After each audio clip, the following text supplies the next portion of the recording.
Imagine you're deep into a project, working with the latest jOOQ 3.19.5 version, and encountering a tricky problem.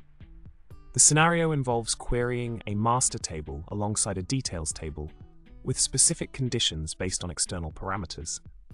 The aim is to filter the results by the type of the master and the other underscore ID of the details.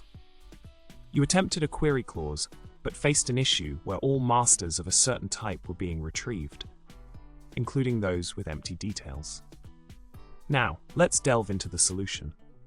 The key lies in the logical order of operations in SQL. The approach involves creating a derived table where you count the occurrences based on the conditions specified.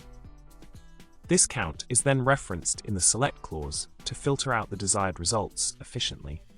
By joining this derived table using lateral and adding the necessary conditions in the where clause, you can effectively achieve the desired outcome of selecting master and details in one query and filtering based on the details properties.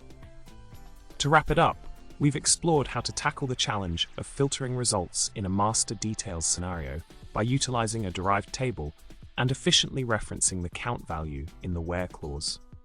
Remember, while the exists approach can outperform a count-based filter, this technique offers a structured solution for specific requirements.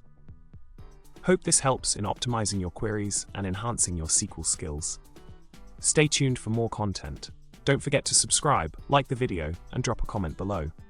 Happy coding, and until next time.